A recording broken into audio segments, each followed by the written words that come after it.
I knew something was wrong before the key even turned house blazing like a Christmas tree, cars stacked too deep down the block, mariachi horns floating over the hedges, and then I stepped through my own front door and said it out loud without meaning to. What the hell is happening in my house? I'd been gone 4 months, opening a restaurant in Vegas, finished early, drove 12 hours home, and walked straight into 100-person quinceañera in my living room like I'd missed a memo from the universe. A blonde in pearls with a clipboard saw my luggage and, with the confidence of a cruise director, lifted a mic to her mouth and called me catering staff before dialing 911 to report an aggressive male intruding on her event. Yeah, that happened. Yeah. Let me back up a sec. My key worked. My name is Ben Rodriguez, and it took all of 30 seconds to realize the decorations weren't rentals slapped on a random venue. They were my life. My family photos were on easels with little museum cards. My grandparents' wedding picture, labeled Rodriguez lineage. My father's Purple Heart displayed like a centerpiece with a sign that read, "Honoring our heroes." A teenage girl in a pink ball gown twirled by the chocolate fountain while a banner declared, "Welcome to the Rodriguez family tradition." And I'm standing in the middle of it thinking, what kind of alternate reality did I just drive into? Pearls and clipboard turned toward me with that customer service smile that pretends you don't exist and said, "Kitchen entrance is in back." I told her this was my house, my father's metals, and her face shifted into that look people get when they've decided you're crazy. She used a voice that could frost a cake. "Sir, this is a private family celebration. We have documentation." Out came a plastic folder like she was on QVC business license for Rodriguez Cultural Events LLC, glossy trifolds, promising authentic Mexican heritage liability insurance, even HOA authorization stamps that looked official. Until you remembered none of this made sense. She told the room I was confused, that sometimes people from certain backgrounds get attached to properties they've worked on, and then she made the call, 911. This is Cynthia Hutchinson at 1247 Oak Street. There's an agitated Hispanic male while I'm holding out my driver's license with that same address, showing bank apps, utility bills, Christmas photos by the fireplace they were using as a backdrop. Detective Grace Thompson arrived to a domestic disturbance and found a full mariachi set on my patio, a family who'd paid 15 grand for what they believed was a legitimate Rodriguez venue, and two people who both sounded like they owned the place. My deed, mortgage, driver's license, all clean. Cynthia's stack, contracts, licenses, and something stamped by the HOA. Grace separated us, walked the rooms, noted the medals, the family pictures, the fact that none of this belonged to her, and still had to say, "Ben, I can't let this escalate. Go cool off tonight and we'll sort it out." I left my house with my jaw clenched and a knot in my gut, and checked into a motel that smelled like old cigarettes and lemon cleaner. You know what I did next? I Googled myself. Page after page, Cynthia's empire bloomed like mold under a heat lamp. Rodriguez Family Cultural Center, 5,000 followers, daily posts from the ancestral home, grandmother appearances by a hired actress, authentic recipes, obviously, DoorDashed from the taqueria down the street. There were weddings, baptisms, quinceañeras, cooking classes, blessed keepsakes that looked suspiciously like things missing from my den. Reviews praising the patriarch's military story, my dad's service used as dinner entertainment, a pricing sheet that churned my stomach, quinceañeras, 15K weddings, 25K baptisms, 8K cultural parties, 10K cooking classes, 200 a head. I did the math. She'd pulled north of 200 grand in 4 months using my name, my house, my father's metals, my family story. The neighbors, they thought I was dead. I'm not kidding. She'd filed a fake death certificate. Mrs. Patterson told me she attended my memorial in the cul-de-sac. The Johnsons said they'd been paying Cynthia $200 a month for security because a cartel might come looking for us. People said they cried listening to our immigration story narrated by a woman who'd never met my father and believed culture was something you could laminate and sell by the hour. And then I saw the event for the very next night. Annual Rodriguez Memorial Celebration. 150 tickets at $100 apiece, 15 grand to honor my legacy. I didn't sleep. I planned. I hid in the bushes across from my house and watched my backyard turn into a movie set. Hundreds of candles, marigolds, a merch table selling Rodriguez legacy shirts, a hot chocolate stand charging $10 a cup. Cynthia emerged in a black veil like a community theater widow and told the crowd that I'd given her my grandmother's mole recipe and asked her with my dying breath to protect the legacy. She started pitching a foundation founding memberships at $500 because why not monetize a resurrection? When the sobs hit the right volume, I stepped into the candlelight and said, "Reports of my death have been greatly exaggerated." For 5 seconds, you could hear the wind in the jacaranda, then the sound of 100 brains rebooting, gasps, shrieks, a couple ghost whispers. Cynthia didn't blink. "Impersonator," she said. So I proved it, the coffee and chocolate trick in our mole, the backup medals taped behind the third shelf in the closet, the scar on my left hand from wrecking my bike in 2nd grade, the nickname my dad used me, Jefe, the little boss. One by one, the neighbors recognized me. The casseroles they'd left at my fake funeral came up in apologies. The candles they'd lit suddenly felt creepy, and the crowd turned on Cynthia like a wave. We thought that was the end. Detective Grace cuffed her. The party broke people demanded refunds, but Grace leaned in and said, low and calm, "What if this is the cover, not the con?"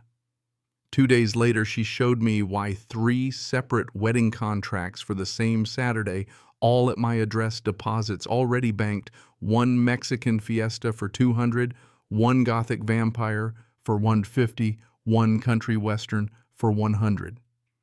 Grace asked what I wanted to do. I said, let it happen, not out of malice, out of math. 450 witnesses beat 100 screenshots.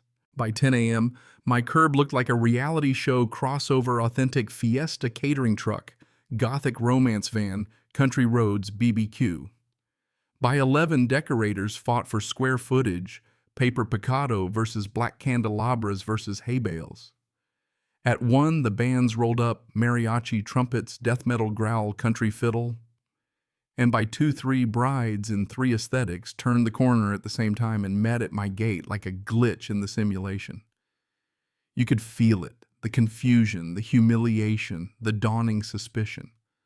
I walked into my backyard, held up my mortgage and my driver's license and said, "Welcome to my house." You were conned. The sound that came back wasn't a scream.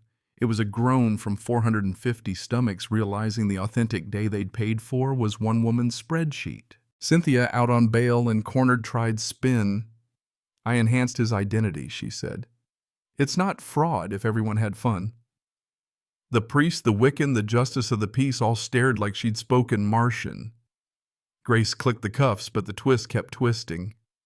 Monday morning, protesters outside the courthouse were holding signs that said, "Justice for Cynthia and stop corporate identity theft," because somewhere between the arrest and arraignment, Cynthia had given phone interviews from jail and cast herself as a community advocate and me as a brand bully.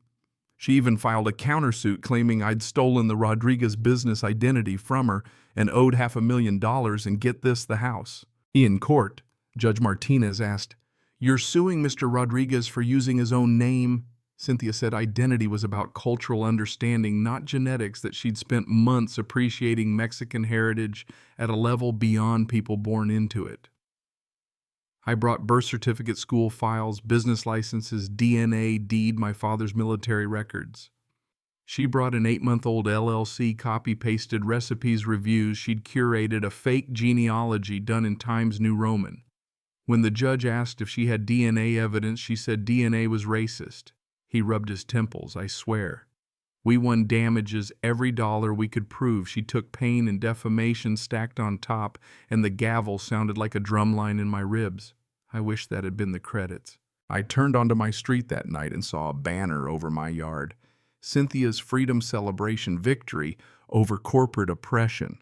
A DJ on my patio, a merch table selling free Cynthia Rodriguez shirts, like you could slap my last name on a cotton blend and make it make sense.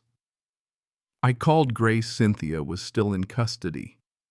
Enter the unexpected supporting character, the twist that made me laugh and then boil. Cynthia's cousin Rachel, megaphone in hand, charging $25 at the gate and calling me Corporate Ben. She put Cynthia on speaker from jail, and Cynthia accused me of gatekeeping ethnicity. That's when I played my own trump card, my real family. Uncle Miguel rolled up with that unmistakable family face and switched between English and Spanish like a jazz player. Aunt Rosa brought albums that smelled like the old house. My cousin Carlos laid out documents that lived in a shoebox under my mother's bed for years. You could see it click across the crowd, looks, language, the kind of memories you can't fake, little moments about backyard barbecues and the way my dad laughed with his whole body. The activists peeled off the Karen fan club, packed their lawn chairs, even the conspiracy folks ran out of oxygen. Grace showed up, added fresh charges, wire fraud from jail calls, continued identity theft on the merch conspiracy for roping in Rachel, and the party folded into a potluck where my aunt taught kids to make tortillas while my uncle told stories about my dad that made the older neighbors cry for the right reasons this time. The last reveal landed the next morning, a 47-page manifesto pulled from Cynthia's cell titled Rodriguez Cultural Empire Post-Prison Strategy. A plan to franchise identity to board suburbanites, sue fast food chains and streaming platforms, and publish a book called No Joke: How I Became More Mexican Than Mexicans. The court-ordered psychiatrist described a delusional narcissism welded to a cultural appropriation obsession. Cynthia believed improvement entitled her to ownership, as if profit could overwrite blood and memory. In sentencing, the judge read through 47 counts: fraud, identity theft, filing a death certificate for a man standing in his own kitchen, wire fraud, elder abuse, civil rights violations, and the victim statement stacked into a mountain she couldn't climb.